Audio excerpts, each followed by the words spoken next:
এ যেন এক রূপকথার গল্প। হারতে হারতে খাদের কিনারায় পৌঁছে যাওয়া দলটি লিখল প্রত্যাবর্তনের এক মহাকাব্য, আর সেই দলটির নাম রংপুর রাইডার্স। গ্লোবাল সুপার লিগের প্রথম আসরে ফাইনালে উঠেও যাদের খেলা নিয়ে ছিল সংশয়, ফাইনালের মঞ্চে তারা নামলো, খেললো এবং বিজয়ের মুকুটে উঠল তাদের মাথায়। এদিন গায়ানার প্রভিডেন্সের টস জিতে ব্যাট করতে নেমে দুর্দান্ত শুরু পায় রংপুর।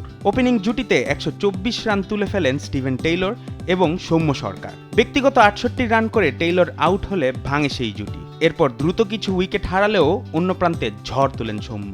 তার অপরাজিত ঝড়ও ৫৪ বলে ৮৬ রানে ভর করে ৩ উইকেটে ১৭৮ রানের বড় সংগ্রহ পায় বাংলাদেশের ফ্র্যাঞ্চাইজিটি।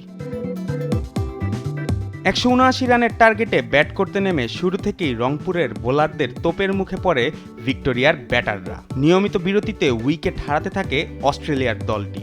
এক পর্যায়ে দলীয় ১০০ রানের আগেই ৭ উইকেট হারিয়ে ম্যাচ থেকে ছিটকে যায় তারা। এরপর আর বেশিক্ষণ স্থায়ী হয়নি ভিক্টোরিয়ার ইনিংস। ১৮.১ ওভারে মাত্র ১২২ রানে গুটিয়ে যায় তারা। দলের পক্ষে জো ক্লার্ক সর্বোচ্চ ৪০ রান করেন। রংপুরের হারমিত সিং তুলে নেন ৩ উইকেট। ফাইনালে অনবদ্য ব্যাটিংয়ের সুবাদে ম্যাচ সেরা হন সৌম্য সরকার। পুরো টুর্নামেন্টেই দুর্দান্ত ব্যাট করেছেন এই ওপেনার।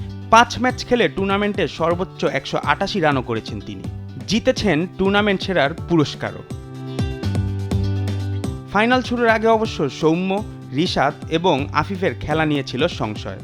জাতীয় দলের ওয়েস্ট ইন্ডিজ সিরিজের কারণে বিসিবি প্রাথমিকভাবে তাদের অনাপত্তি সনদ ৫ ডিসেম্বর পর্যন্ত সীমাবদ্ধ রাখে। তবে শেষ মুহূর্তে মেলে বিশেষ অনুমতি, যা রংপুরের শিরোপা জেতার অন্যতম কারণ।